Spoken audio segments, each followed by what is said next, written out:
آج میں آپ کو ایسی کہانی سنانے جا رہی ہوں۔ آپ نے ابھی تک بہت بھوت پریت کہانیاں کے بارے میں سنا ہوگا، لیکن بھوت پریت کے بارے میں دعوے سے نہیں کہہ سکتی، لیکن جناتوں کے بارے میں اتنا ضرور کہہ سکتی ہوں کہ یہ ایک آفت سے کم نہیں۔ جس طرح انسانوں میں اچھے انسان اور برے انسان دونوں ہوتے ہیں، اسی طرح جناتوں میں بھی ہوتا ہے۔ جن اور جنات دونوں الگ الگ ہوتے ہیں، لیکن نہیں، جن اور جنات ایک ہی مخلوق کا نام ہے۔ جناتوں کی طاقتوں سے اور جناتوں کی موجودگی سے ہر کوئی وابستہ نہیں ہے۔ یہ انہی کو اچھی طرح سے دکھتے ہیں جو کسی نہ کسی مصیبت میں پڑنے والے ہوتے ہیں، کیونکہ یہ مخلوق انسان مخلوق سے بالکل الگ ہوتے ہیں۔ اسی لیے ہر انسان سوچتا ہے کہ ان جنوں کو قابو میں کرے اور بہت دولت مند بن جائے اور بہت طاقتور بن جائے، لیکن یہ لوگ سکے کے صرف ایک ہی پہلو کو دیکھتے ہیں۔ اگر جنات ہمیں کچھ دے سکتے ہیں تو یہ بھی دھیان رکھیے کہ یہ بہت کچھ لے سکتا ہے۔ اگر دولت اور شہرت، طاقت کے بل پر آپ صرف جناتوں کو قابو کرنا چاہتے ہیں، تو یہ بھی دیکھیے کہ اس کا الٹا رخ کیا ہوگا۔ اگر جنات آپ کے قابو نہیں ہوگا تو آپ کا دولت، شہرت، طاقت، یہ سب ملنا تو دور کی بات ہے۔ جو آپ کے پاس فیملی ہے، جو اپنے لوگ ہیں اور آپ کی عزت ہے، وہ سب مٹی میں مل سکتی ہے۔ یہاں تک کہ کئی لوگ اس کھونے کھیل میں اپنی جان بھی گنوا بیٹھے ہیں۔ آج ایسی ہی ایک کہانی آپ لے کر آئی ہوں، جو جنات کی ایک کہانی ہے۔ اس کا نام ہے زمین سے نکلا ہوا ایک جنات کی آتنک۔ میرا نام شمشید حیدری ہے، میں احمد آباد کے رہنے والی ہوں۔ میرا ایک خوشحال اور خوبصورت پریوار تھا۔ ایک رشتہ دیکھا گیا تھا اور مجھے شادی بھی کرا دی۔ میرا نکاح اعظم حاضری سے 5 سال پہلے ہی ہو گئی اور میرا شادی بہت دھوم دھام سے ہوا اور بہت ہی خوشحالی سے منائی گئی تھی، اور ہم دونوں میاں بیوی کے بیچ بھی بہت محبت سے، پیار سے اور بہت انڈرسٹینڈنگ سے مل جل کر رہتے تھے، اور اللہ کے کرم سے 2 پیارے بچے بھی ہیں۔ بڑے بیٹے کا نام شاہد اور چھوٹے بیٹے کا نام عرفان ہے، اور میرا شوہر اعظم سبزی منڈی میں کام کرتے ہیں اور ان کی خود کا سبزی منڈی ہے، دکان ہے، بڑی دکان ہے۔ اللہ کے کرم سے سب کچھ اچھا چل رہا ہے۔ میں آپ کو بتانا بھول گئی کہ میری اور اعظم کی لو میرج ہوئی تھی، کیونکہ اعظم اور ہم دونوں کالج ٹائم سے ہی پیار کرتے تھے اور ہمارے محبت کو نے پروان چڑھنے دی، اور اس کے بعد ہم نے ایک دوسرے سے نکاح بھی کیا۔ ہم نے اس سے پہلے ہمارے محبت کو ناپاک نہ ہونے دیا اور ہمیں نکاح کر لیا۔ مسئلہ یہی تھا کہ میں بہت بڑے گھر سے تھی، اور اس ٹائم اعظم اتنا لیول کا آدمی نہیں تھا۔ تو اب ہمارے شادی ہو گئی اور اب ان کے کام سب کچھ اچھا چل رہا ہے، لیکن شادی کے 7 سال بعد اچانک ان کے کام بند ہو گیا۔ مجھے سمجھ نہیں آیا کہ اس طرح کام بند ہو گیا اور کس طرح سے بند ہوا۔ بس ان کے پارٹنر نے بہت بڑا دھوکہ دے دیا اور ہم برباد ہو چکے ہیں، اور وہ بہت پریشان سے رہنے لگے۔ اس کے بعد جس منڈی میں ان کا خود کا بڑا دکان تھا، یہاں تک کہ نوبت آ گئی کہ ان کا سبزی کا دکان باہر پڑتی تھی، ایک معمولی سبزی والے کا حیثیت سے ہو گئی تھی۔ میں نے جب دیکھا ہمارے پریوار کی سکھ سنتوش سب ختم ہو چکا تھا، تو پھر میں اور میرے گھر والے بھی تانے کرنے شروع ہو گیا، تانے کسنے لگے تھے۔ اگر کوئی انسان کی لو میرج ہوتی ہے تو اپنے پتی کے ساتھ صحیح سے نہیں رہ پائے تو وہ دکھ تو ایک طرف لیکن تانے ایک طرف۔ میں نے تو اپنے پریوار کا سکھ سنتوش کو چھوڑ کر جنت سے دولت پانے کے راستہ چن لیا، کیونکہ ہماری عادت تھی اچھے خاصے خرچہ کرنے کی۔ اب اعظم کی کمائی پوری نہیں پڑ رہی تھی۔ میں اب ایسا غلط راستہ چن لیا کہ میں جنت سے دولت پانے کے لیے آمادہ ہو گئی، اور اپنی اسی غلطی کے لیے میں خون کے آنسو آج تک رو رہی ہوں۔ میں اتنی ڈری ہوں کہ میں دل میں کئی بار جان دینے کی خیال مجھے آ جاتا ہے، خودکشی کرنے کا من ہوتا ہے، پر میں اپنا شوہر اور بچوں کو دیکھ کر جیے جا رہی ہوں، کیونکہ ان کا میرے سوائے کوئی نہیں ہے اور میرے ان کے سوائے کوئی نہیں۔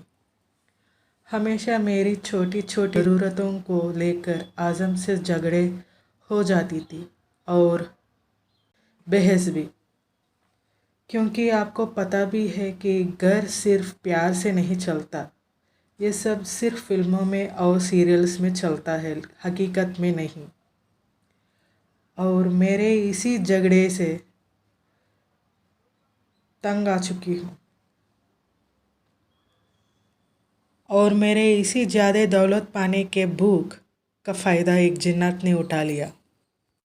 شکینہ منزل کے پاس ہمارا چھوٹا سا مکان تھا، کیونکہ اعظم اپنے بزنس میں پوری طرح برباد ہو چکے تھے، اسی لیے ہمیں ایک چھوٹے سے گھر میں رہتے ہیں، اور وہیں سے میری بربادی بھی شروع ہو گئی، تکلیفوں سے اور شروع ہو گئی تھی۔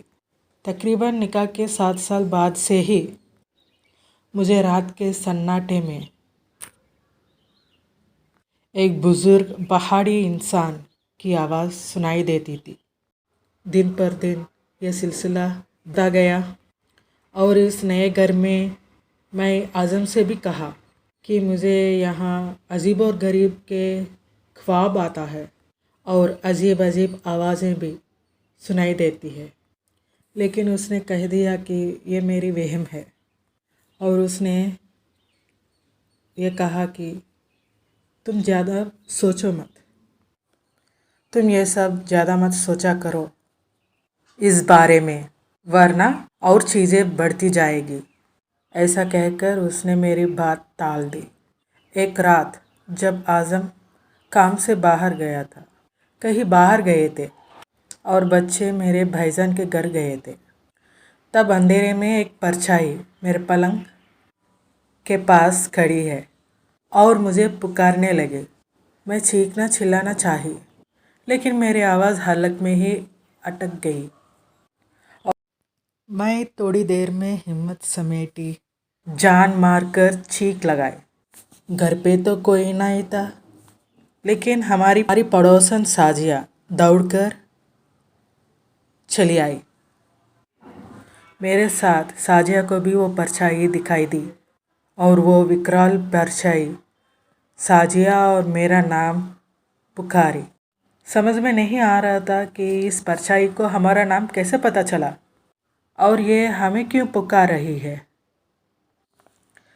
میں اور ساجیہ دونوں ڈر سے کانپ رہے تھے، اور میں نے پوچھا، کون ہو تم؟ تمہیں کیا چاہیے؟ تو اس نے جواب دیا کہ وہ زمین کے نیچے رہ رہا ہے اور اسے کچھ ہمیں دینا چاہتا ہے، کچھ تحفہ دینا چاہتا ہے، کر لو۔ اتنا کہہ کر وہ پرچھائی غائب ہو گئی۔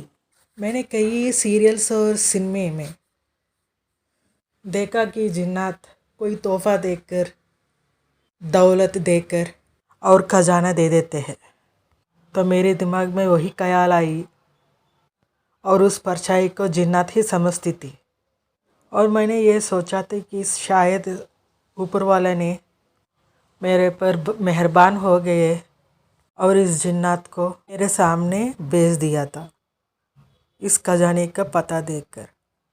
میری تو خوشی کا ٹھکانہ نہیں رہا، اور مجھے یقین ہو گیا کہ زمین کے نیچے کوئی گڑھا ہوگا سونے کا موجود ہے، اور اسے نکالنے کے لیے مجھے شازیہ کا بھی مدد بھی تھی۔ میں اور شازیہ خود کو ناچنے لگے تھے۔ میں شازیہ کو بھی کچھ حصہ دینے کی وعدہ کر لیا۔ وہاں سے پلنگ ہٹا کر زمین کھودنے لگی۔ صبح 4 بجے تک 1 میٹر لمبا تھوڑا گڈھا کھودی، پر زمین میں سے کھمبت مٹی کے علاوہ کچھ نہیں ملا۔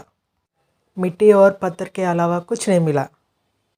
ہمت ہار کر اس گڈھے کو کلوز کرنے کے لیے سوچے، اور غصے میں آ کر اس گڈھے میں آخری وار کیا۔ ایک کانچ کی بوتل پھوٹی اور ایک آواز کے ساتھ ہوا نکلی، یہ میرے اندر گھس گئی۔ پچھلے سال ہوا اس واقعے کے بعد میرا زندگی جہنم بن گئی۔